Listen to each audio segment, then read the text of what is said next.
بسم اللہ الرحمن الرحیم۔ باب الحیلۃ فی النکاح۔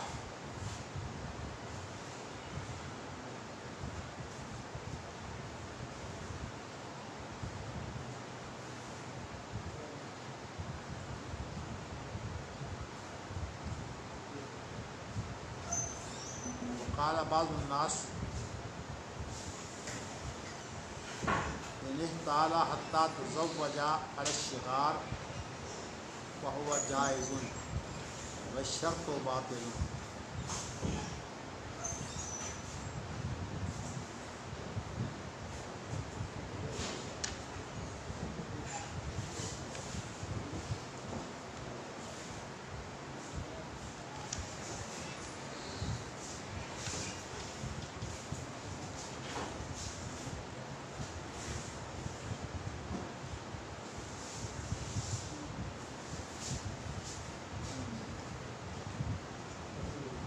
یہاں پہلے باب الحیلۃ فی النکاح کے اندر دو حدیثیں بیان کی ہیں۔ تو پہلی حدیث یوں ہے: حدثنا مسدد حدثنا یحییٰ بن سعید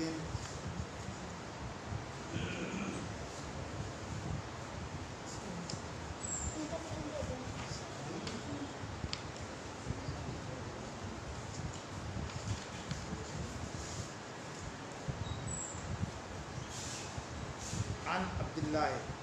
ایسی بات ہے، عن عبید اللہ حدثنی نافع عن عبداللہ رضی اللہ عنہ ان رسول اللہ صلی اللہ علیہ وسلم نہا عن الصغار قلت لنافع ما الصغار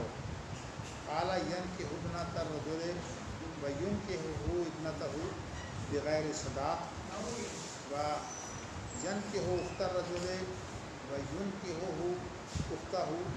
بغیر صداق۔ ایک تو یہ حدیث ہے، اور اس حدیث کے بعد جو ہے وہ ایک بطور جملہ معترضہ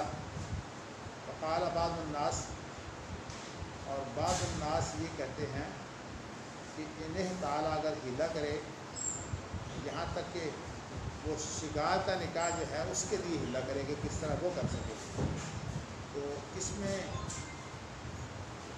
یوں کہا جائے گا کہ شگار تو جائز ہے لیکن اس کے لیے جو شرط باندھی گئی ہے وہ باطل ہے۔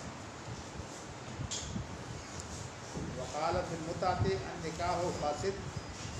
والشرط باطل۔ اسی طرح جو ہے وہ متع کے بارے میں بھی جو ہے وہ ایک بات یہ ہے کہ النکاح فاسد والشرط باطل، کہ نکاح جو ہے وہ فاسد ہے والشرط باطل، اور شرط جو ہے یہ باطل ہے۔ وقال بعضهم المتعۃ والصغار جائزان، متع اور صغار دونوں جائز ہیں لیکن اس کے لیے جو شرط ہے وہ باطل ہے۔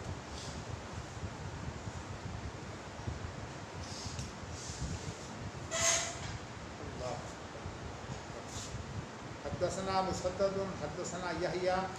عن عبید اللہ بن عمر حدثنا زہری عن الحسن وعبد اللہ بن محمد بن علی عن ابیہما ان علی رضی اللہ عنہ قیل له ان ابن عباس لا یری بمتعۃ النساء بأسا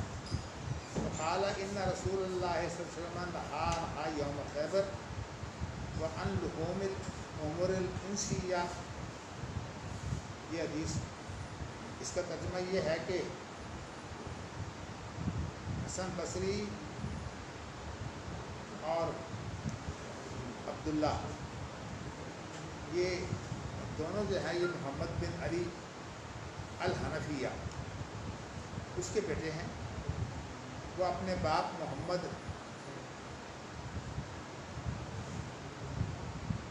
سے روایت کرتے ہیں، یعنی محمد حنفیہ سے روایت کرتے ہیں۔ روایت جو ہے وہ ان کے باپ، یہ محمد بن حنفیہ جو ہیں یہ فاطمہ سے نہیں ہے، لیکن دوسری کسی بیوی سے محمد بن حنفیہ ہیں، اور اسی لیے ان کی نسبت ماں کی طرف ہوتی ہے، وہ بنو حنیف سے تھی رضی اللہ عنہ۔ قیل له، علی سے کہا گیا ان ابن عباس لا یرا بمتعۃ النساء باسا، عبداللہ بن عباس جو ہیں یہ عورتوں سے جو متع ہوتا ہے اس کے بارے میں کوئی حرج محسوس نہیں کرتے۔ انہوں نے جواب یہ دیا ان رسول اللہ صلی اللہ علیہ وسلم نہا عنہا یوم خیبر وعن لحوم الحمر الانسیہ، آپ نے جو ہے متع سے بھی منع کیا، اور جو گدھے جو ہے وہ ہمارے ہاں گھروں میں عام طور پر ہوتے ہیں ان کو انسیہ کہتے ہیں، جو جنگلی گدھے ہوتے ہیں وہ نیل گائے آپ نے سنا ہوگا، اس کو اردو زبان میں نیل گائے کہتے ہیں۔ اب اس کے اوپر پھر ایک جو ہے وہ ایک چیز پیش کی ہے، بعض لوگ یہ کہتے ہیں کہ اگر وہ ہیلا کرے یہاں تک کہ وہ متع کر لے ہیلے سے، تو اس صورت میں نکاح فاسد ہوگا، اور بعضوں کی یہ رائے ہے کہ نکاح جائز ہوگا، بشرط و باطل، اور شرط جو ہے وہ باطل ہوگی۔ میں نے گزشتہ روز اہل الرائے امام بخاری کے زمانہ میں، کیونکہ اس وقت ابھی تقلید اتنی پکی نہیں تھی، امام بخاری کا زمانہ جو ہے وہ تیسری ہجری میں ختم ہو جاتا ہے، 256 میں امام بخاری کی وفات ہے، اس لیے امام بخاری جو بھی رد کرتے ہیں وہ بعض الناس سے اہل رائے کا رد کرتے ہیں۔ تو اہل رائے کے بارے میں گزشتہ روز بتا چکا ہوں کہ انہوں نے جو ہے پہلے فقہ تیار کی ہے،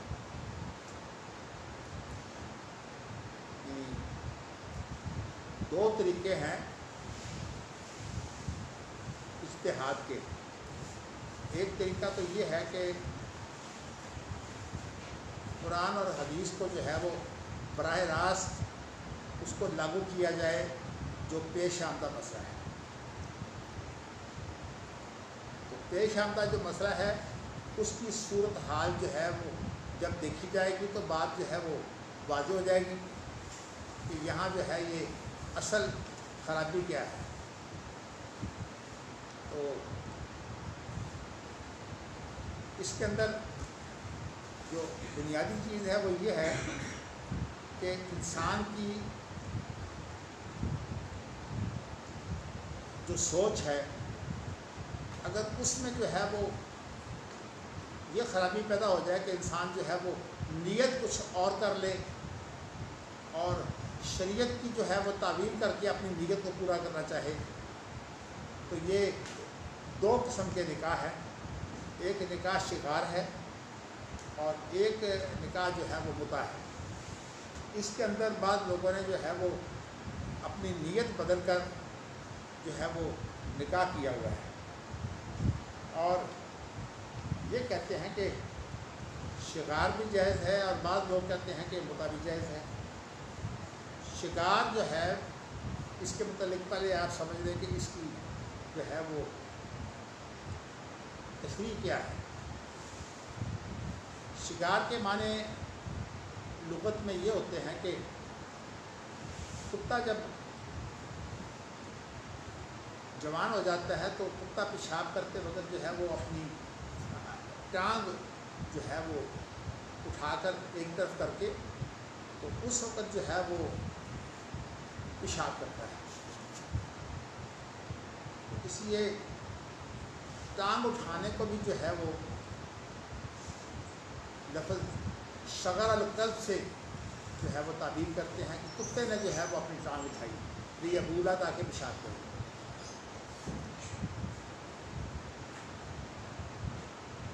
ہمارے ہاں جدید دور میں جو ہے وہ اگر کوئی موقع نہ رہے، ویسے ملازمتیں مثال کے طور پر نکلتی ہیں تو ان ملازمتوں میں جو ہے جگہ خالی ہوتی ہیں ان کو کہتے ہیں کہ یہ جو نوکریاں ہیں وہ شاغرہ ہیں. مقصد یہ ہے کہ یہاں جو ہے وہ تھوڑی سی جگہ جو ہے وہ خالی ہو گئی ہے،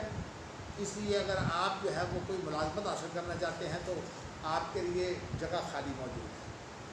اس کو جو ہے وہ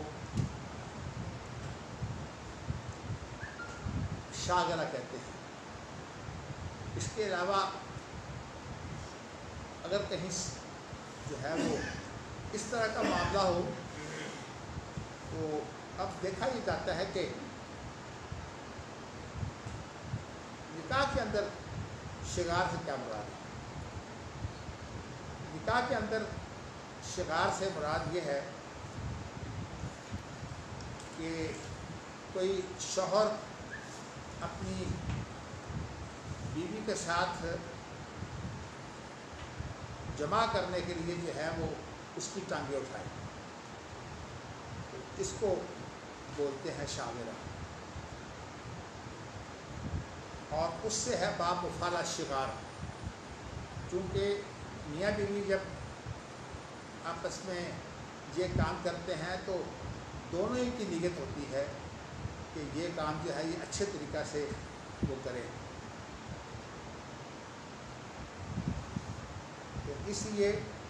اس کا نام جو ہے وہ شغار رکھ دیا گیا ہے. امام بخاری نے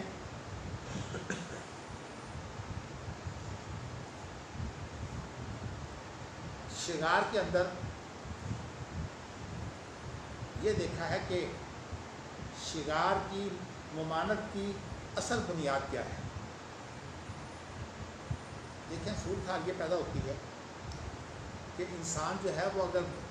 بنیاد دیکھ لے تو اسے بات سمجھ آ جاتی ہے، اور بنیاد کی سمجھ آتی ہے فقہ الواقعہ سے، یعنی واقعاتی صورتحال کو سمجھنے سے بنیاد سمجھ آ جاتی ہے. ایک شخص جو ہے وہ کسی کی بیٹی میں رغبت رکھتا ہے کہ وہ اس سے نکاح کرے، اور وہ شخص جو ہے اس کی رغبت یہ ہوتی ہے کہ وہ اس کی بیٹی سے نکاح کرے. اس طرح وہ سمجھتے ہیں کہ دونوں عورتیں جو ہیں وہ محفوظ ہو گئی ہیں. وہ اصل میں محفوظ کیا ہوتی ہیں، وہ اتنی مشکلات میں پڑ جاتی ہیں کہ جو کوئی مسئلہ پیدا ہوگا فوراً جو دوسرے کی بیٹی ہے نا اس کو وہ بک دے گی، اور ایسے نکاح جو ہیں وہ پھر قائم نہیں رہتے. ایسے نکاح جو ہیں وہ اسی معاملے میں لگے رہتے ہیں کہ یہ نکاح جو ہے یہ مشروط ہے. اس کو جو ہے وہ اصطلاح میں بولتے ہیں تنکیح المنات. تنکیح المنات یہ ہوتی ہے کہ کئی اوصاف پائے جاتے ہیں، اور جب کئی اوصاف پائے جاتے ہیں تو یہ دیکھا جاتا ہے کہ کون سا وصف ایسا ہے جو یہاں ایک علت بن سکتا ہے. اس بارے میں آپ کو یہ بتاتا ہوں کہ آپ دیکھیے کہ ایک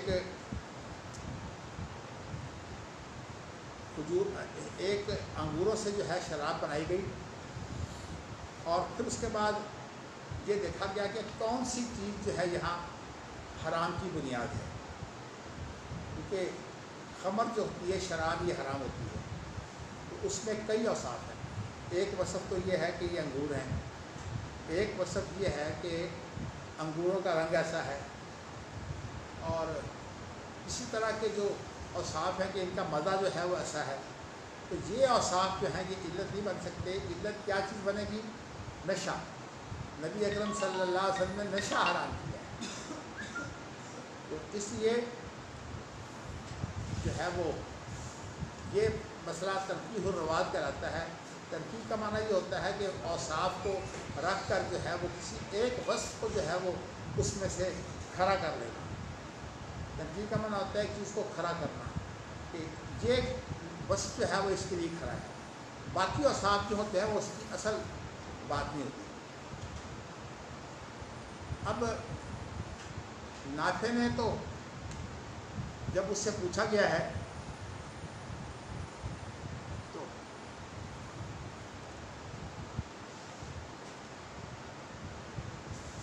نافع نے اس کی جو ہے وہ تعریف یہ کی ہے کہ آپس میں بیٹی کا مسئلہ ہو یا بہن کا مسئلہ ہو، مطلب ہے کہ ایک اس کی رشتہ دار ہے اور ایک اس کی رشتہ دار ہے، یہ دو رشتہ دار بٹا سٹا کی صورت میں نکاح کریں، اس میں اپنے طور پر وہ یہ سمجھتے ہیں کہ ہم نے جو ہے وہ اپنا معاملہ جو ہے وہ محفوظ کر لیا ہے، لیکن حقیقت یہ ہے کہ ایسا نکاح جو ہے وہ نکاح جو ہے یہ مصیبت کا باعث بن جاتا ہے۔ تو اس لیے اس کی تعریف جو ہے وہ دو طرح سے کی گئی ہے۔ ایک تو اس کی تعریف کی ہے امیر معاویہ نے، تو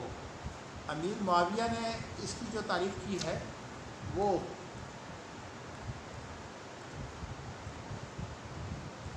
یہ ہے کہ امیر معاویہ نے یہ شگار کی تعریف ہی کی ہے کہ ایک واقعہ تھا جو ان کے سامنے پیش ہوا۔ وہ واقعہ یہ تھا کہ دو شخصوں نے آپس میں جو ہے وہ بٹا شٹا کیا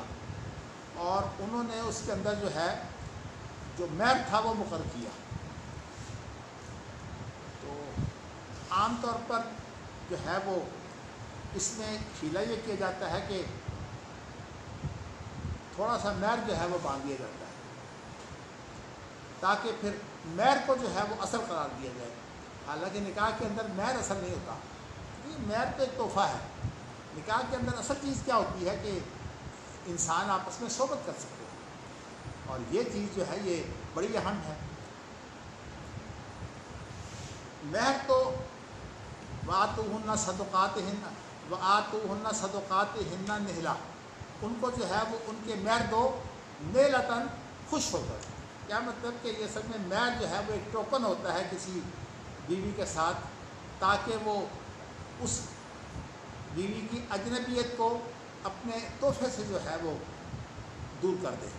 کیونکہ جب انسان کسی کو تحفہ دیتا ہے تو وہ کوئی اپنی ہوتی ہے، گویا کہ وہ اس کو مہر دے کر یہ بات کرتا ہے کہ دیکھو میں نے تمہیں تحفہ دیا ہے، اور یہ تحفہ جو ہے یہ پیار کے لیے ہوتا ہے۔ اس لیے تحفے کے بارے میں یہ دھوکہ کرنا کہ یہ جو ہے پیسے ہیں یہ شرمگاہ کی قیمت ہوتی ہے، یہ بات صحیح نہیں ہے۔ لیکن ہمارے ہاں اب صورتحال یہ بن گئی ہے کہ اس کو شرمگاہ کی قیمت سمجھا جاتا ہے، اور اسی لیے اس کے لیے ایک نکاح جو ہے وہ متعین کر دیا گیا۔ مسئلہ جو ہے وہ کسی اور جگہ تھا، اس پر قیاس کیا گیا ہے۔ مسئلہ یہ تھا کہ ایک انسان اگر چوری کرے اور وہ چوری کتنی ہو کہ اس کا ہاتھ کاٹا جا سکتا ہے۔ دیکھیے دانہ اٹھا لی یا کھجور اٹھا لی، یہ ایسی چیزیں نہیں ہوتی کہ ان پر کسی کا ہاتھ کاٹا جائے۔ اس کے لیے جو ہے وہ حنفیہ نے ایک تو مہر جو ہے وہ بڑھا دیا، مہر جو ہے وہ چوتھا حصہ جو ہے وہ تولے کا واجب ہوتا ہے، لیکن انہوں نے نہیں ڈھائی، آپ جو سمجھیے 2.5 درہم جو ہے وہ مہر ہوتا ہے، لیکن انہوں نے مہر 10 درہم بات دیا، اور پھر 10 درہم کی جو ہے وہ انہوں نے قیمت لگائی۔ تو 10 درہم چاندی کی جو قیمت ہے وہ بازار میں جو ہے وہ تقریباً 1 دینار ہوتی ہے۔ تو اب انہوں نے جو ہے وہ 10 درہم چاندی کا جب حساب لگایا تو ایک زمانے میں چاندی سستی تھی، تو اس وقت 32 روپے 6 آنے جو ہے 10 درہم کے بنتے تھے۔ یعنی ہندوستان کی جو کرنسی ہے اس میں 10 آنے چلتے تھے، تو یہ کہا کہ 32 روپے 6 آنے، 16 آنے کا روپیہ ہوتا تھا، تو اس لیے 6 آنے یہ اس کی قیمت بنی، اور اس کا نام رکھ دیا گیا شرعی مہر۔ لیکن یہ بات جو ہے یہ غلط ہے انسان کے لیے جب نکاح ہوتا ہے تو ان کو آپس میں جو ہے وہ صرف مہر جو ہے وہ تو بالکل ایک خارجی چیز ہے. اصل جو بنیادی چیز ہے وہ یہ ہے کہ ان کی آپس میں جو جنسی فعل جو ہے وہ درست ہو جاتا ہے. اس لیے بنیاد اس کی یہ ہے. تو وہ ایسا کرتے ہیں کہ بنیاد کسی اور چیز کو بنا لیں گے جو خارجی چیز ہے, اور مثال کے طور پر یہ بنیاد بنا دی گئی کہ اگر جو ہے وہ مہر نہ ہو تو کہا پھر تو جو ہے وہ ٹھیک ہے کہ مہر کے بدلے میں مہر ہو گیا. تو میں آپ کو یہ بتانا چاہتا ہوں کہ اول تو جو مہر ہے اس کی قیمت 10 درہم نہیں ہوتی. قرآن مجید نے اس کو جو ہے وہ نہلا کہا ہے, اور اس کے بارے میں پھر بعد میں ایک اور الفاظ بھی آئے ہیں. فَإِنْ آتَيْتُمْ إِحْدَاهُنَّ قِنْطَارًا فَلَا تَأْخُذُوا مِنْهُ شَيْئًا. اگر تم نے جو ہے ان کو خزانہ بھی دیا ہو تو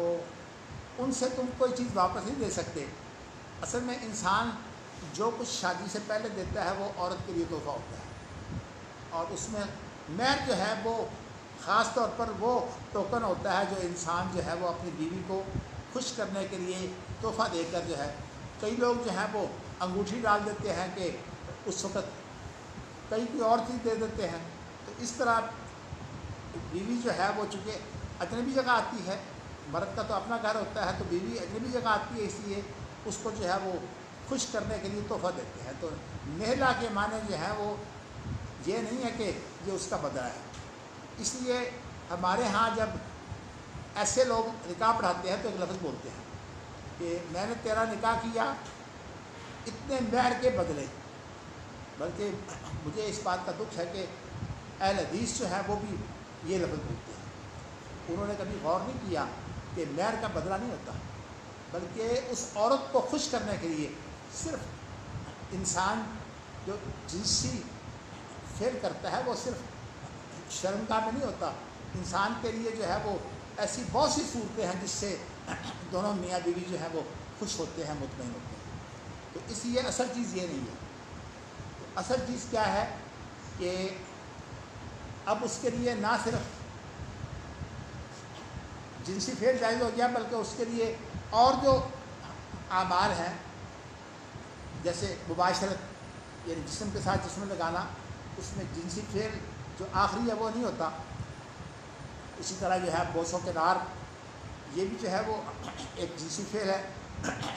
جو بیوی کے ساتھ ہوتا ہے, وہ غیروں کے ساتھ نہیں ہو سکتا. اس لیے کوئی شخص اگر اپنی بہن یا اپنی بہو اس کے ساتھ جو ہے وہ صحبت کرے, نہیں بوسوں کے نار کرے, تو یہ چیز بری سمجھی جاتی ہے. اس لیے عام طور پر بیٹیوں کو, بہوؤں کو جو ہے وہ ماتھے پر بوسہ دیا جاتا ہے, اور وہ بھی ان کو جو محرم ہوتی ہے. غیر محرم کو تو جو ہے وہ بوسہ دیا جا سکتا ہی نہیں ہے. تو میں نے آپ کو یہ بتایا کہ یہ صورتحال ہے, لیکن ہمارے ہاں فقہ حنفی کا یہ بگاڑ ہے کہ اس کے اندر جو ہے وہ 32 میں جو ہے وہ عام طور پر باقی سارے کام کر دی جاتے ہیں, تاکہ کھانے کے اوپر 6 لاکھ خرچ ہو جاتا ہے. لیکن وہ مہر شری جو ہے, اب شری کا نام رکھ کے آپ کو بتاؤں کہ بڑی تعویلیں ہیں ہمارے. ایک تو اس کو شری مہر کہہ دیتے ہیں, اور دوسری بات ایک اور کہتے ہیں, جو ایک ہوتا ہے نا بیوی کو 3 طلاقیں اگر دے دی جائیں تو اس کے لیے حلالہ کرتے ہیں. اس حلالہ کے نام سے کر دیا حلال, حلالہ نہیں رکھا, حالانکہ حلالہ ایک خاص شکل ہے. تو یہ اس کا نام حلال رکھ دیا کہ یہ حلالہ جو ہے یہ اصل میں حلال کرنے کی بنیاد ہے. تو اس طرح کی جو حرکتیں ہیں. بلکہ ایک اور بھی واقعہ ہوا کہ ایک شخص نے جب کسی کو جو ہے طلاق دی تو اس کے بعد اسے کہا طلاق تو ہوئی نہیں. اس نے کہا کیسے؟ اس نے کہا میں نے تو تیرے سے دی تھی, تو اسے تو میں نے دی نہیں. یوم الطلاق, اس کے میں نے تو ملاقات کے ہوتے ہیں, اور میں نے تمہیں تو اسے طلاق دی نہیں. بھارت اس طرح کی حرکتیں جو ہے وہ عقیدوں کی بنیاد پر بہت کچھ ہوتی ہیں. لیکن میں آپ کو بتاؤں کہ نہیں, یہ ضروری نہیں ہے کہ نکاح جو ہے وہ صرف قاری صاحب کا ہی ہو. قاری صاحب کے علاوہ بھی لوگوں کے نکاح ہوتے ہیں, ان پڑھ لوگوں کے ہوتے ہیں جو تیزی سے اتنا ادا نہیں کر سکتی تھی۔ بات میں نے آپ کو یہ بتایا ہے کہ یہ انہوں نے یہ ایک تو یہ بہانہ بنایا ہے، دوسرا بہانہ یہ بنایا ہے کہ ان کے ہاں دو چیزیں ہیں۔ حنفیوں نے یہ کہا ہے کہ ایک چیز جو ہے وہ حرام ہوتی ہے، لیکن ایسی حرام ہوتی ہے کہ وہ جو نظام ہے اور ضابطہ ہے اس کے مطابق نہیں ہوتی، لیکن اس کو بولا جاتا ہے فاسد، جس کا انگریزی خاص طور پر جو ہے وہ عدالتوں میں بڑھ کرتا ہے ارریگولر جو ہے وہ چیز ایسی ہے کہ جو واقعہ ہو جاتی ہے لیکن ویسے ضابطے کے مطابق نہیں ہوتی۔ تو جو باطل ہوتی ہے اس کے لیے انہوں نے ترجمہ رکھا ہوا ہے وائڈ۔ تو اس لیے ایسے معاملات جتنے بھی ہیں، جب اس میں جو ہے وہ لڑکیاں بھاگ کر نکل آتی ہیں تو اس وقت وہ ان کے لیے حربہ استعمال کرتے ہیں کہ ان کے لیے جو ہے وہ یہ ارریگولرٹی ہے، اور کیونکہ اس کے اندر کوئی مہر بھی رکھا ہوتا ہے کوئی حد نہیں، تو حالانکہ مہر جو ہے وہ اصل علت نہیں ہے نکاح کی اصل علت جو ہے وہ نہ صرف جنسی فعل ہے، بلکہ نکاح کی ایک اور اہمیت بہت زیادہ ہے کہ نکاح جو ہے وہ ایک خاندان بناتا ہے، اور نکاح سے پہلے جو ہے وہ خاندانی ہوتا ہے، نکاح کے بعد ایک خاندان بن جاتا ہے۔ اسی لیے ان کے مسائل بن جاتے ہیں۔ مثال کے طور پر نکاح سے پہلے بہن بھائی اکٹھے رہتے ہیں تو وہ قربانی دیتے وقت ایک قربانی دیں گے، لیکن اگر شادی ہو گئی ہے تو پھر اس لڑکے کی طرف سے قربانی دی جاتی ہے، دو گھر ہو گئے نا۔ تو اس لیے خاندانی تصور جو ہے وہ یہ ہے۔ اصل میں بات یہ ہے کہ جن کے ارادے اور نیت غلط ہو انہوں نے پھر اس طرح بہانے جو ہیں لگانے ہوتے ہیں۔ تو امام بخاری نے ان بہانوں کا ذکر کیا ہے جو وہ پیش کرتے ہیں۔ ایک تو اس معاملے میں جو ہے وہ ان کا بہانہ یہ ہے کہ عبداللہ بن عباس جو ہیں ان کی رائے جو ہے وہ متع کے بارے میں ایسی تھی کہ وہ اس میں کوئی حرج نہیں سمجھتے۔ بات یہ ہے کہ عبداللہ بن عباس ایک صحابی ہے، نبی اکرم صلی اللہ علیہ وسلم کی زندگی میں جب آپ کی زندگی تک ان کی عمر جو ہے وہ صرف 13 سال تھی، یہ جوان بھی نہیں تھی۔ انہوں نے عمومی جو روایتیں رہی ہے وہ دیگر صحابہ سے رہی ہے، لیکن ان کو جو ہے وہ امیر معاویہ کا جو واقعہ ہے نا وہ نہیں پہنچا۔ امیر معاویہ نے کہا کہ اس کے اندر مہر ہو یا نہ ہو دونوں صورتوں میں جو ہے وہ شکار ہے، اس لیے کہ اصل چیز جو ہے وہ تو صحبت ہے۔ تو باقی چیزیں بھی ہیں لیکن بنیاد جو ہے وہ صحبت ہے، نکاح کے بغیر صحبت نہیں ہوتی، ورنہ یہاں ہمارے یہاں تو باقی سب کچھ ہو جاتا ہے۔ یعنی اگر کوئی آدمی شریف بھی ہو تو باقی سب کچھ کر دیتا ہے، باقی سب کچھ اگر ہو بھی جائے صحبت نہ ہو تو نبی اکرم صلی اللہ علیہ وسلم نے کچھ اعمال ایسے بتائے ہیں۔ ایک شخص آیا اور اس نے کہا جی میں نے ایک عورت سے جو ہے وہ سب کچھ کر لیا، صحبت نہیں کی۔ تو آپ نے جب اس نے کہا کہ جی مجھے آپ بات کر دیں، آپ نے اسے فرمایا کہ دیکھو تم آؤ ہمارے ساتھ، پہلے نماز تو پڑھو۔ نماز کا وقت تھا، اس کو نمازیں پڑھائیں۔ جب اس کو جو ہے وہ نمازیں پڑھا دی تو اس کے بعد اس نے کہا جی میرے لیے حکم کیا ہے؟ کہا کہ نمازوں سے وہ گناہ معاف ہو گیا، کیونکہ صحابہ کرام رضوان اللہ علیہم اجمعین نمازیں کیسی پڑھتے تھے۔ معاذ بن جبل کہتے ہیں کہ اگر کوئی شخص نماز کے اندر اپنے ساتھی کو پہچان لے، توجہ ادھر کرے کہ میرے ساتھ کون ہے، تو اس کی نماز نہیں ہوتی۔ اور قرآن مجید میں جو ہے جنت الفردوس کے لیے جو ہے وہ اس کا ذکر آیا ہے، قد افلح المؤمنون الذین هم فی صلاتهم خاشعون، جو اپنی نمازوں میں جو ہے وہ خشوع رکھتے ہیں، اولئک یرثون الفردوس، یہ وہ لوگ ہیں جن کے لیے جو ہے وہ جنت الفردوس ہے۔ گویا کہ اشارہ یہ کیا گیا ہے کہ خشوع خضوع کے ساتھ جنت الفردوس ہے، ورنہ میں آپ کو یہ بات بتا چکا ہوں کہ نمازوں کا ثواب جو ہے وہ کسی کو 10 کا 10واں، کسی کو 9واں، کسی کو 8واں وغیرہ وغیرہ، کسی کو جو ہے وہ پورا ملتا ہے جو خشوع اور خضوع کے ساتھ ساری چیزیں بجا لاتا ہے۔ تو یہ چیزیں جو ہیں وہ شریعت میں موجود ہیں، لیکن اب صورتحال یہ بنی ہوئی ہے کہ فاسد سے مراد یہ ہے کہ یہ کام واقع ہو سکتا ہے، لیکن اس کے لیے کوئی نہ کوئی جو ہے وہ چٹنی دینی پڑے گی۔ تو اب ایسے کرتے ہیں کہ جیسے سورۃ فاتحہ کے بارے میں بھی صورتحال یہی ہے کہ ان کے نزدیک سورۃ فاتحہ نہ پڑھی جائے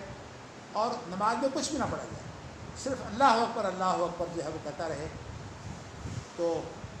عام جو ہے وہ حنفیوں کا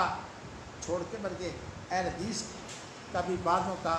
جو ہے وہ یہ فتویٰ ہے کہ نماز ہو جاتی ہے، اس لیے کہ جن کے نزدیک سورۃ فاتحہ مقتدی کے لیے لازم نہیں ہے، جیسے کہ شیخ ابن باز ہوئے، لیکن شیخ ابن باز جو ہیں یہ باقی چیزیں جو ہیں ان کو جو ہے وہ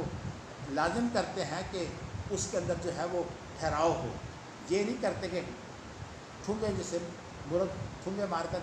جو ہے وہ کھاتا ہے دانے، اس طرح نہیں نماز ہوتی۔ تو نماز کے اندر جو ہے وہ ایک تو اطمینان ہونا چاہیے، اور اس کو اعتدال کہتے ہیں۔ تو اعتدال کی شکل جو ہے وہ ایک یہ بھی ہے کہ انسان جو ہے وہ رکوع کے بعد کھڑا ہو جائے، تو اس میں بھی اعتدال ہی، اس کو بھی اعتدال سے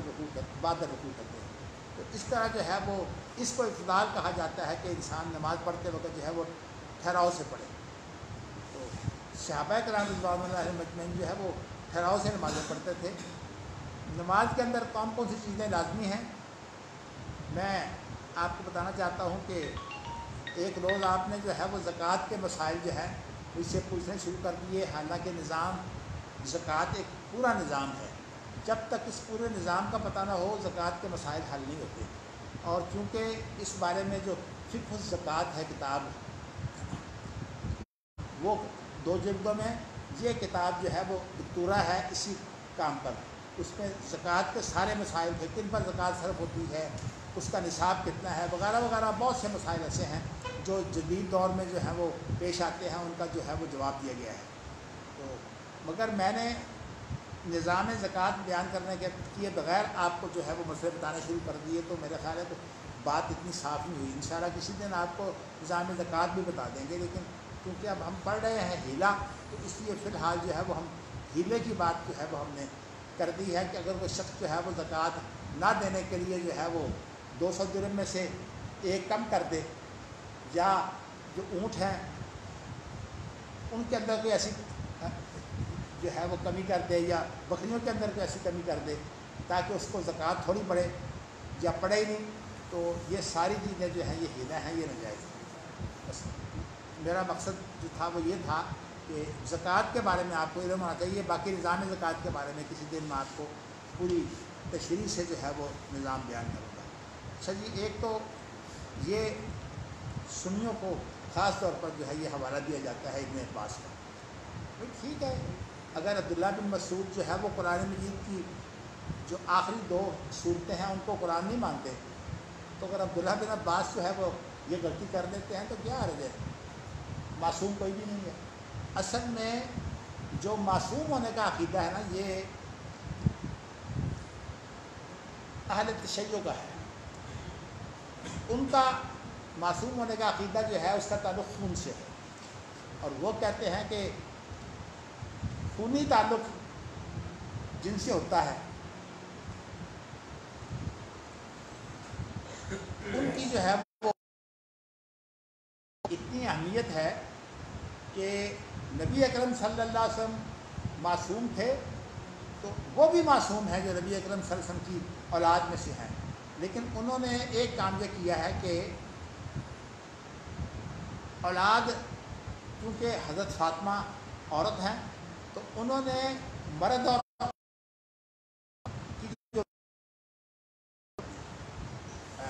اس طرح برابر نہیں کی، لیکن جو نواسی ہے اور پوتی ہے ان کی تو برابر کر دی ہے، لیکن جو بیٹی ہے اس کے لیے انہوں نے یہ کیا ہے کہ آدھی وراثت تو اسے ملے گی جو ہے وہ بیٹی ہونے کی حیثیت سے، اور باقی جو آدھی ہے وہ اس کو چچا کو نہیں جائے گی، حالانکہ اس کو چچا کو جاتی ہے بیٹی اگر ایک ہو۔ وہ کہتے ہیں کہ پھر اس کو جو ہے وہ اس کے لیے اس طرح ہے ایک وراثت کی رد، وہ اسے رد ہو جائے گا، یعنی وہ آدھا بھی اسے مل جائے گا، لیکن ایک ملے گا بیٹی ہونے کی حیثیت سے، اور ایک یہ ہے کہ کوئی وارث اور ہے نہیں، حالانکہ چچا وارث موجود ہے۔ بلکہ انہوں نے ایک اور بھی کام کیا ہے، وہ یہ کیا ہے کہ چچا چونکہ زیادہ قریبی ہوتا ہے اس لیے انہوں نے یہ کام کیا ہے کہ چچا کو ایک شرط لگا دی ہے۔ وہ شرط یہ لگائی ہے کہ چچا کی اگر ماں یعنی دونوں کی دادی ایک نہ ہو تو پھر جو ہے وہ چچا سے جو ہے وہ جو ہوتا ہے نا نواسا، وہ نواسا جو ہے وہ زیادہ حقدار ہوتا ہے، یا یوں کہیے کہ جن کی دادی ایک ہے دیکھا جائے گا کہ اس میں جو ہے وہ چچا زاد بھائی جو ہے وہ قریب ہوتا ہے، نواسا بھی ہوتا ہے لیکن چچا زاد بھائی بھی قریب ہوتا ہے۔ تو انہوں نے اس طرح کے جو اصول قائم کر کے ان کی اصل جو سوچ ہے وہ یہ ہے کہ مسئلہ خلافت جو ہے وہ کس طرح متصر ہو۔ اگر مسئلہ خلافت آ جاتا ہے تو پھر آدمی تو چلی جاتی ہے عباس کو اور عباس خلیفہ بن جاتے ہیں، تو اس لیے انہوں نے کہا ہے کہ نہیں، ساری کی ساری خلافت جو ہے یہ فاطمہ کو ملے گی، اور ادھر جو ہے وہ عباس سے حضرت علی کو مقدم کر دیا۔ حضرت علی کو اس لیے مقدم کر دیا ہے کہ حضرت علی جو ہے ان کی جو دادی ہے نبی اکرم صلی اللہ علیہ وسلم کی جو دادی ہے وہ ایک ہے، اور عباس کی جو ماں ہے وہ دوسری ہے۔ تو اس طرح انہوں نے مسائل بنائے ہیں۔ میں نے چونکہ یہ ججوں کو پڑھایا تھا وراثت کا علم، اور مجھے کہا گیا تھا کہ سنی اور شیعہ کا جو وراثت کا نظام ہے وہ آپ نے تقابل سے پڑھانا ہے۔ اللہ کا شکر ہے کہ ان دنوں مجھے بڑا ہی مزہ آیا، کیونکہ میں نے اس سے پہلے جو ہے وہ شیعہ کا نظام نہیں دیکھا، تو یہ بھی مجھے علم ہو گیا کہ شیعہ کے ہاں بیٹی کی اولاد اور بیٹے کی اولاد ایک ہوتی ہے۔ اس لیے انہوں نے یہ سارے کام کرنے کے لیے جو ہے وہ حضرت حسن حسین کو جو ہے وہ اصل میں دینا ہے نا، وہ بیٹی کی اولاد ہے، سارا کچھ اس لیے کرنا، ساری سکھاریاں بنتی ہے۔ تو ورنہ یہ ہے کہ اچھا بات جو میں کرنے لگا تھا وہ یہ ہے کہ اصل ان کے نزدیک چونکہ یہ جو آل ہیں جن کو وہ آل کہتے ہیں وہ معصوم ہیں، یعنی نبی اکرم صلی اللہ علیہ وسلم کے ساتھ وہ بھی معصوم ہیں، اور ان کے نزدیک جو غیر معصوم ہے وہ امام نہیں بن سکتے۔ تو اس بنا پر انہوں نے جو ہے وہ معصوم بنا لیا، اور جہاں کہیں جو ہے آل میں سے کوئی آ جائے اس کے بعد جو ہے وہ اجماع بھی ہو جاتا ہے، اور آل میں سے خود آ جائے یا آل جو ہے وہ اس کی توثیق کر دے۔ تو انہوں نے اصل چیز جو لی ہے وہ لی ہے ساتھی ہونے کی، کہ جو ساتھی ہے وہ توثیق کر دے تو وہ آدمی سکا ہو جاتا ہے۔ تو گویا کہ ان کے نزدیک جو ساتھی ہیں ان کی اہمیت ہے، اس بات کی اہمیت نہیں ہے کہ وہ آدمی خود کتنا پرہیزگار ہے۔ اب آپ بتائیے، ساتھی تو انسان کا برا بھی ہو سکتا ہے۔ تو انہوں نے اس طرح کی شرطیں لگائی ہیں۔ بعض میں نے آپ کو بتایا ہے کہ میں اس علم کا تقابلی مطالعہ کر کے میں پڑھا چکا ہوں، اور میرا پیریڈ بھی جو ہے وہ 3.25 گھنٹے کا ایک اور 3.25 گھنٹے کا ایک، 2 پیریڈ روزانہ ہوتے تھے۔ اس طرح میں نے جو ہے وہ اس کو محنت کی ہے۔ اللہ کا شکر ہے کہ آج سے جو ہے وہ 25-30 سال پہلے کی باتیں ہیں، اس وقت میں بھی جوان تھا اور ہمت بھی بڑی تھی۔ تو میں نے آپ کو یہ بتایا ہے کہ یہ بات پیدا کی گئی ہے، اور حالانکہ تنقیح الروات کی روح سے جو ہے وہ جو مہر ہے اس کی حیثیت جو ہے وہ خارجی ہے۔ تو اسی لیے اگر کوئی شخص مہر نہ باندھے تو مہر جو ہے وہ پھر مہر مثل اس کے لیے لازم ہو جائے گا، لیکن مہر کے بغیر نکاح ہو جاتا ہے۔ حتیٰ کہ نبی اکرم صلی اللہ علیہ وسلم نے تو قرآن مجید کی چند صورتیں جو ہیں وہ مہر مقرر کی ہیں۔ تو کہنے کا مقصد یہ ہے کہ یہ مسئلہ جو ہے اس کو جس طرح سے پیدا کیا گیا ہے یہ مسئلہ یوں نہیں ہے، نہ تو یہ شرعی مہر ہے، اور شرعی مہر کے بارے میں حضرت عمر رضی اللہ تعالیٰ عنہ خطاب کر رہے تھے اور کہہ رہے تھے کہ عورتوں کے مہر زیادہ نہ باندھا کرو، اس لیے کہ عام طور پر لوگ یہ سمجھتے ہیں کہ اگر عورتوں کا مہر بہت ہوگا تو یہ جو ہے یہ مالدار عورت سمجھی جائے گی۔ تو حضرت عمر رضی اللہ تعالیٰ عنہ یہ کہہ رہے تھے، تو ایک خاتون نے جو ہے وہ انہیں قرآن مجید کی آیت پڑھ کر جو ہے وہ سنائی، فَإِنْ آتَيْتُمْ إِحْدَاهُنَّ قِنْطَارًا فَلَا تَأْخُذُوا مِنْهُ شَيْئًا، کہ اللہ کی کلام تو یہ ہے کہ اگر ایک خاتون کو تم خزانہ بھی مہر میں دے دو، مقصد یہ ہے کہ مہر میں خزانہ بھی دیا جا سکتا ہے، تو اس سے بھی کوئی دمڑی واپس نہیں دے سکتے۔ تو مقصد کہنے کا یہ ہے کہ یہ مسئلہ میں نے آپ کو جو ہے بتایا ہے نکاح۔ اچھا، انہوں نے کیا کام کیا ہے کہ ایک فاسد نکال لیا ہے، اور فاسد کی جہاں انہوں نے قائم کرنا ہوتا ہے وہ کام، اس کو کہہ دیتے ہیں فاسد ہے۔ جیسے کہ ایک شخص جو ہے وہ نماز میں فاتحہ نہیں پڑھتا تو کہتے ہیں کہ چونکہ جب واجب چھوٹ جائے تو پھر اس کو فاسد کر دیں، تو کہتے ہیں کہ اگر کوئی سورۃ فاتحہ نہیں پڑھتا تو اس کی نماز ہو جائے گی۔ اب یہ چیز جو ہے فاسد اور باطل کی اصطلاح،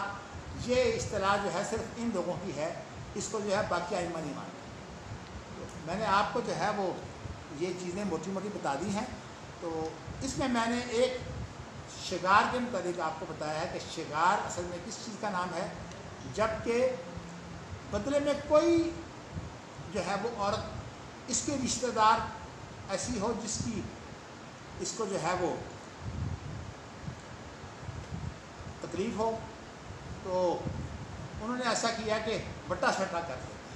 اور بٹے سٹے میں کتنی خرابیاں پیدا ہوتی ہیں۔ میں نام تو نہیں لینا چاہتا، ایک بہت بڑے ماشاءاللہ قاری ہیں، انہوں نے بٹا سفر نہیں کیا، ماشاءاللہ حدیث علماء سے ہیں، تو انہوں نے ایسا کیا کہ ایک ان کا بیٹا، اس کی شادی جو ہے وہ اپنے خالہ زاد جو ہے وہ جو بہن تھی اس سے کر دی، اور اس کا جو بھائی ہے اس کی شادی جو ہے وہ اپنے بیٹے سے کر دی۔ تو اس طرح جو ہے وہ بیٹا اور وہ جو خالہ زاد بہن تھی ان کا آپس میں جو ہے بٹا ہو گیا، نہیں خالہ زاد بہن نہیں بلکہ اپنی سگی بیٹی سے اس کی شادی کر دی۔ اب سگی بیٹی کے ساتھ بٹا شٹا کے مسائل پیدا ہو گئے، اور میں کہتا ہوں بڑی دکھ کی بات ہے، جس دن انہوں نے مجھے یہ بات بتائی تو ساتھ ہی کہا کہ بڑا دکھ ہے، میں نے آج یہ کام کر دکھایا ہے۔ تو کہتے اس کی بھی الجھنیں تھیں، ہر معاملے میں جو ہے وہ جو کچھ ہوتا میری بیٹی کے ساتھ بھی وہی ہونے لگ جاتا۔ اس لیے میں آپ کو بتانا چاہتا ہوں کہ اس کی بڑی خرابیاں ہیں، اور ہمارے لوگ جو بٹے سٹے کرتے ہیں وہ آپ کو بتاؤں کہ خرابیوں کی وجہ سے بہت خرابیاں پیدا ہوتی ہیں۔ میں اس وقت اس سے زیادہ آپ کو تفصیل نہیں بتانا چاہتا۔ اچھا، اب مسئلہ تو شگار کا جو ہے وہ آپ کے سامنے آ گیا ہے، تو اب جو ہے وہ متع کا مسئلہ میں نے آپ کو بتایا ہے کہ حضرت ابن عباس جو ہے وہ متع کے قائل ہے۔ کیا بات ہے؟ ہاں،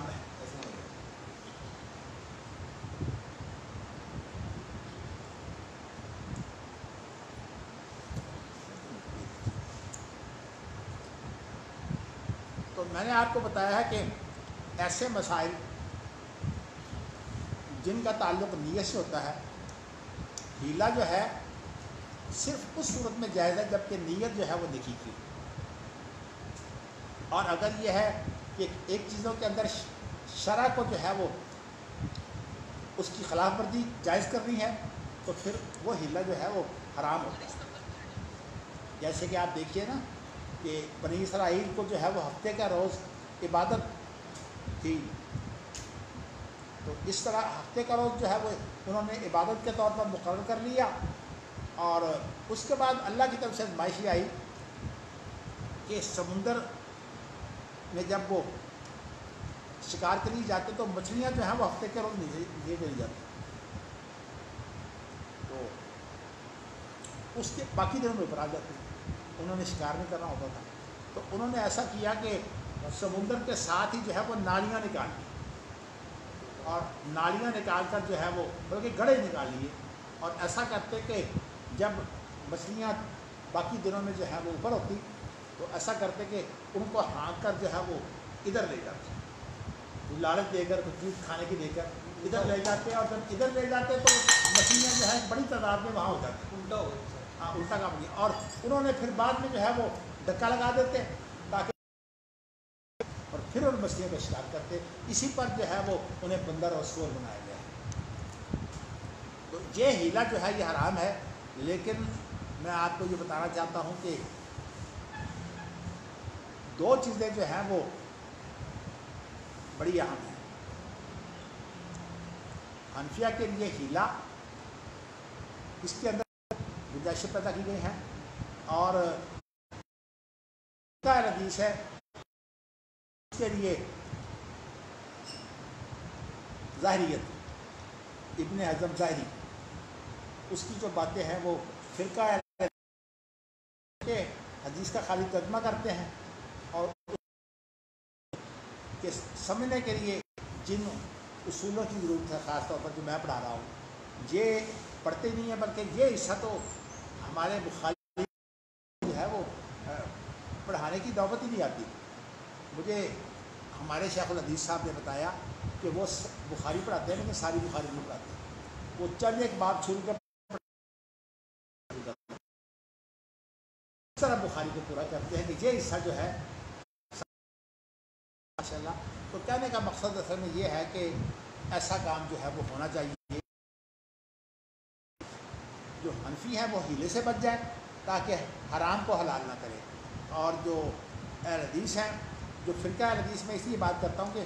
فرقہ اہل حدیث خاص طور پر جو ہے وہ مسائل بنا کر جو ہے اس پر ڈٹ جاتا ہے، حتیٰ کہ اس کی زد جو ہے وہ امام شافعی پر پڑتی ہو یا کسی اور پر پڑتی ہو، تو انہوں نے کہا کہ یہ اب دیکھیے امام مالک اکابر اہل حدیث میں سے ہیں، وہ جو اختلاف ہوا تھا سعید بن مسیب کا اور ابراہیم نخعی کا، ان میں اکابر اہل حدیث میں امام مالک شامل ہیں، تو امام مالک کی بھی جو ہے وہ پیروی نہیں کرتے، ان کی بھی تقلید نہیں کرتے، کیونکہ یہ تقلید کا مسئلہ جو ہے وہ اصل میں شیعہ سے آیا ہے، کیونکہ شیعہ کے امام معصوم ہوتے ہیں جبکہ سنیوں کے امام معصوم نہیں ہوتے۔ سنیوں کے بارے میں ان کے اماموں کی تقلید ہو سکتی ہے، وہ معصوم تو ہوتے نہیں، تو اس لیے یہ کام جو ہے وہ ٹھیک ہے۔ بس میں نے آپ کو مسائل اکٹھے کر کے جو ہے بتا دیے ہیں۔ تو اب میں جو ہے وہ متع کے بارے میں جو ہے وہ آپ کو بتانا چاہتا ہوں۔ ویسے تو شکار کے بارے میں اگر آپ نے مضمون پڑھنا ہو تو والد گرامی رحمہ اللہ ان کا مضمون جو ہے وہ محدث کا جو 1971 میں، تو ان کا شکار پر جو ہے وہ مضمون ہے، بڑا شاندار ہے، انہوں نے اس کے اندر بے شمار دلائل اکٹھے کیے، وہ مضمون آپ پڑھ سکتے ہیں۔ چوتھا شمارہ جو ہے وہ محدث کا جو ہے وہ اس کے اندر شکار کا مسئلہ ہے۔ میں نے اب آپ کو تو ہے یہ تو بتا دیا، اور متع جو ہے اس کے بارے میں نے یہی بات کہہ دی ہے کہ اگر عبداللہ بن مسعود جو ہیں وہ قرآن مجید کے بعض حصوں کے قائل نہیں ہیں، سورۃ فاتحہ کے بارے میں بھی وہ قائل نہیں ہیں، اس لیے کہ ان کے احکام الگ ہیں، سورۃ فاتحہ کے احکام بھی الگ ہیں اور جو معوذتین ہیں ان کے احکام بھی الگ ہیں، تو وہ اس لیے کہ یہ معوذتین تو دم کرنے کے لیے اتری ہیں، تو وہ یہ دم کے لیے ہے، یہ قرآن مجید کی تلاوت کے لیے نہیں ہے، ان پر کوئی فتویٰ نہیں لگاتا، اس لیے کہ صحابہ کرام کی نیت ٹھیک ہوتی تھی، اس کے بعد کوئی غلطی ہو جائے تو اللہ تعالیٰ۔ اسی طرح عبداللہ بن مسعود ہے وہ نہیں ہے جو حضرت عثمان رضی اللہ تعالیٰ عنہ نے قرآن جمع کرتے وقت ترتیب دی تھی،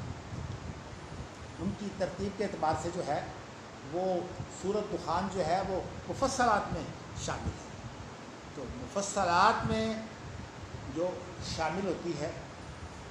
مفصلات شروع ہوتی ہے حجرات سے لے کر، اور حالانکہ سورۃ حجرات تو 26ویں پارے کے آخر میں ہے، اور سورۃ دخان جو ہے جس کے اندر اس کا ذکر ہے، تو وہ جو ہے وہ سورۃ دخان جو ہے وہ مفصلات میں شامل ہے۔ اسی طرح جو ہے امام سیوطی نے اتقان کے اندر دیگر صحابہ کے قرآن مجیدوں کی ترتیب جو ہے وہ تفصیل سے بتائی، عائشہ کا قرآن مجید اس طرح تھا، یعنی جو بڑے بڑے صحابہ تھے انہوں نے عثمان کو قرآن میں دیا تاکہ ہمارا قرآن جو ہے وہ اس طرح محفوظ ہے۔ میں آپ کو یہ بتانا چاہتا ہوں کہ یہ چیزیں جو ہیں یہ بڑی اہمیت رکھتی ہیں، تو میں نے آپ کو یہ بتایا ہے کہ بنیادی مسئلہ کہ تقلید جو ہے وہ اصل میں شیعہ میں ہوتی ہے، لیکن سنیوں نے جو ہے وہ اس تقلید کو اختیار کیا اور اختیار کر کے صورتحال جو ہے وہ ایسے بنا دی ہے۔ تو ہماری جو سب سے بڑی دلیل ہے وہ یہ ہے کہ یہ جو فقہ ہے صلی اللہ علیہ وسلم کو اس وقت گزرے ہوئے 1400 سال ہو گئے، تو امام ابو حنیفہ جو ہیں وہ تقریباً یعنی آپ جو سمجھیے آپ کے 150 سال بعد فوت ہوئے، 150 ہجری میں امام خلیفہ کی وفات ہوئی ہے. کتنا فرق پڑا ہے؟ 1250. اب 1250 کے بعد جو چیز تیار ہوئی ہے اس کو آپ دیکھیے کہ وہ جو فقہ تیار ہوئی ہے نا، ایک تو وہی ہے، وہی کی تو حفاظت ہو گئی، حدیث کی بھی حفاظت ہو گئی، اور یہ ہے کہ قرآن کی بھی حفاظت ہو گئی. لیکن یہ ہے کہ جو دیگر چیزیں ہیں وہ تو نہ نبی اکرم صلی اللہ علیہ وسلم نے جو ہے وہ ان کے بارے میں زیادہ زور دیا، بلکہ یہ ہے کہ لوگوں نے جو عرف بنا کر اس کو اختیار کر لیا. آپ اس پر مطمئن ہو. تو انشاءاللہ جب یہ تقابل کریں گے ہم ائمہ کا تو پھر انشاءاللہ اس کی مزید تشریح کریں گے. تو آج میں نے آپ کو یہ بتا دیا ہے کہ یہ صورت ہے. میری اس میں گھڑی جو ہے نا وہ الٹی لگی ہوئی ہے، تو میں دیکھ رہا ہوں کہ 21 منٹ ہو گیا، 26 منٹ ہو گیا. ہاں جی 26 منٹ.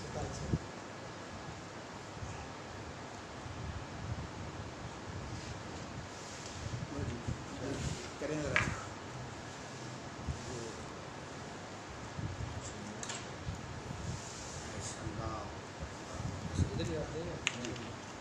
میں ویسے آپ کو جو ہے وہ حدیث کا تجربہ کر دیتا ہوں تاکہ کم از کم آپ کا جو مسئلہ ہے وہ پورا ہو جائے. چلیے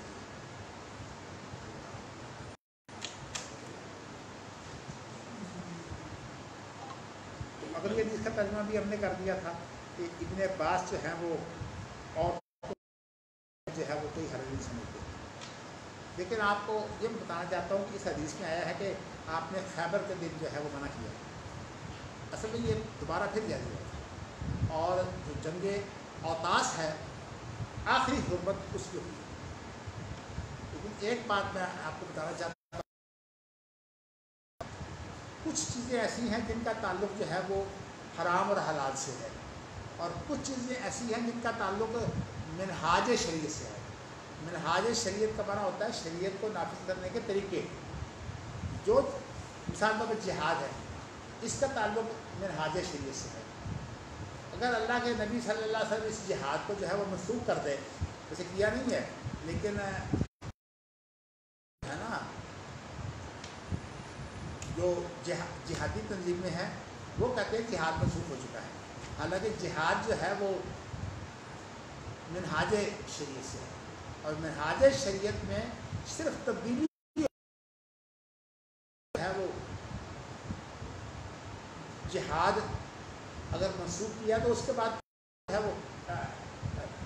آپ جو ہے وہ دعوت کا کام بھی کرتے رہے ہیں، کہتے ہیں دعوت منسوخ ہو گئی اور اب جہاد باقی رہ گئی. تو میرا خیال یہ ہے کہ یہ ان کی غلطی ہے. دراصل ہوتا یہ ہے کہ انسان اپنے فائدے کے لیے بہت کچھ لے لیتا ہے. ان لوگوں کے ہاں جو ہے وہ جو غائبانہ جنازہ ہے شہداء کا وہ نہیں ہوتا، شہداء کا غائبانہ جنازہ نہیں ہوتا. لیکن یہ لوگ کیا کرتے ہیں کہ جو شہید ہوتے ہیں ان کے ہاں جو ہے وہ چلے جاتے ہیں، ان کا غائبانہ جنازہ نہیں پڑھتے ہیں، اور اس کے ساتھ ساتھ جو ہے وہ وہاں دوسروں بھی پیتے ہیں. یعنی ان کو تو جو بیچارہ فوت ہو گیا ہے وہاں تو دوسروں میں پی کے آتے ہیں، اور خود جو ہے وہ اس کا جنازہ بھی پڑھتے ہیں. جنازے کا مطلب یہ ہے کہ یہ میدان جہاد میں شہید نہیں ہوا، اس لیے کہ جو میدان جہاد میں شہید ہو اس کا جنازہ نہیں ہوتا. ہمارے اللہ غنی کی رحمت کرے بہت پیارے میرے شاگرد تھے جو ایک عرصہ جو ہیں وہ اس درسگاہ میں جو ہے وہ ناظم بھی رہے. انہوں نے تحریک مجاہدین بنائی تھی، اور اس تحریک مجاہدین کے سلسلے میں وہ جہاد کے صحیح طرح قائم تھے اور خود جہاد میں سب سے آگے تھے. جب جہاد میں آگے گئے تو جلال آباد کے اندر ان کو جو ہے کلا کوف اس کا جو ہے وہ لگا آ کے، جو اس کی گولی ہوتی ہے تو ان کے دل میں لگی اور وہ وہیں شہید ہو گئے. اس لیے ہم نے جو ہے ان کا جنازہ جو ہے وہ واپس لایا گیا تھا، اور ہمارے پاس جب جنازہ پہنچا تو اس وقت جو ہے وہ میرے ساتھ جو ہے وہ ہائی کورٹ کے چیف جسٹس اور صدر پاکستان، اس وقت وہ صدر نہیں تھے لیکن کیا کہ سارے جو ہے یہ میرے ساتھ ہوتے تھے. تو میں نے انہیں کہا کہ جی جنازہ جو ہے وہ تو سنت نہیں ہے، اس لیے ہم نے جنازہ نہیں پڑھا. تو میں نے جو ہے وہ ممبر پر بیٹھ کر جو ہے وہ سب کو دعا کرا دی. تو دعا کرانے کے بعد جو ہے میں نے، ویسے نبی اکرم صلی اللہ علیہ وسلم نے شہدائے احد کے بارے میں جو ہے وہ 8 سال بعد دعا کی تھی. آپ کو پتہ ہے کہ یہ کس موقع پر دعا ہوئی ہے؟ نبی اکرم صلی اللہ علیہ وسلم نے جو ہے وہ 8 سال کے بعد جو ہے وہ دعا کی تھی. لیکن میں نے جو ہے وہ صرف دعا کی, الحمدللہ ہم نے شہداء کا جنازہ نہیں پڑھا. یہ مسئلہ ہے کہ اگر شہید وہاں مارکے میں ہو جائے تو پھر تو اس کی جو ہے وہ شہید ان معنوں میں نہیں ہوتا کہ اس کا جنازہ نہ پڑھا جائے. لیکن یہ ہے کہ اگر کہیں آ جائے اور وہاں زخمی ہو اور بعد میں فوت ہو جائے تو پھر اس کا جنازہ ہوتا ہے. جیسے کہ نبی اکرم صلی اللہ علیہ وسلم نے سعد بن معاذ کا جنازہ پڑھا تھا, وہ بھی شہید تھے, لیکن یہ ہے کہ وہ چونکہ کئی دن بیمار رہے ہیں, پھر ان کی راگ بند نہیں ہوئی تو اس کی وجہ سے وہ فوت ہو گئے, تو نبی اکرم صلی اللہ علیہ وسلم نے ان کا بھی جو ہے وہ جنازہ پڑھا. چلیے آج میں نے آپ کو متع کے بارے میں اور شکار کے بارے میں جو ہے وہ کچھ باتیں بتا دی ہیں. یہ میدان ویسے بہت اس لیے کہ اس ملک میں حنفیوں کی تعداد بہت زیادہ ہے, تو اس لیے وہ کسی کو بولنے نہیں دیتے ان مسائل پر. تو میں نے یہ صرف آپ کو جو ہے یہ چیزیں آپ کو اس لیے بتا رہا ہوں کہ امام ابو حنیفہ بھی اپنی جگہ پر جو ہے وہ عالم ہیں, لیکن امام بخاری ان کے مقلد نہیں تھے, اور جو خود مستقل جو ہے وہ مجتہد ہیں ان کا جو اجتہاد ہے امام ابو حنیفہ کا اجتہاد ان سے برتر نہیں ہوتا.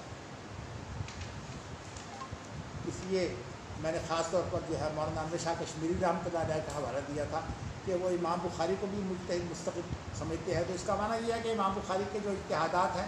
وہ اسی طرح کسی کے لیے جو ہے وہ تقلیدی بنیاد بن سکتے ہیں جس طرح امام ابو حنیفہ کی بنیاد بنی ہے. نہیں,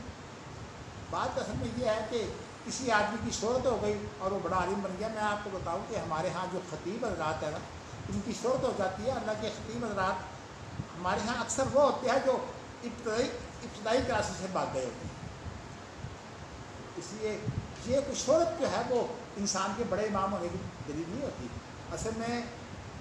بڑا کام وہ ہے جو انسان جو ہے وہ بڑا کام کر دکھائے. تو اس لیے ایسی چیزیں جو ہے وہ شہرت کی بنا پر ہمارے لیے جو ہے مصیبت بن جاتی ہیں, اور یہی بات جو ہے وہ یہی ہے. اب آپ دیکھیے کہ اسلامی یونیورسٹی اسلام آباد کے اندر جو ہے وہ میں نے 2 دفعہ جو ہے تقریر کرتے ہوئے جو ہے وہ یہ کہا تھا کہ قرآن و سنت جو ہیں یہ دستور ہے ہمارا. بعد میں مولانا زاہد الراشدی صاحب جو ہیں انہوں نے یہاں علماء کو بلایا اور اس میں مجھے صدارت دے دی. تو میں نے اپنی صدارت پوری کی پوری جو ہے وہ ایسے پوری کی کہ میں نے بتایا کہ کتاب و سنت جو ہیں وہ اسلامی حکومت کا جو ہے وہ دستور ہوتے ہیں. جیسے کہ سعودی عرب جو یہ ہے کہ سعودی عرب کا نام تو اور مملکہ عربیہ سعودیہ ہے, یہ الفاظ کا ترجمہ ہے, اور اس کے بعد سعودی عرب کا جو دستور ہے وہ کتاب اللہ و سنت رسول ہے. اور یہ میں نے آپ کو بتایا تھا کہ مئی 1917 کا جو پرچہ ہے عدالتی نظام کا تقابل اور دستوری نظام کا تقابل, اس کے اوپر میرا مضمون ہے جو حسن صاحب نے مختصر کر کے چھاپا ہے. ویسے وہ مضمون لمبا ہے. وآخر دعوانا الحمد للہ رب العالمین. سر یہ آپ نے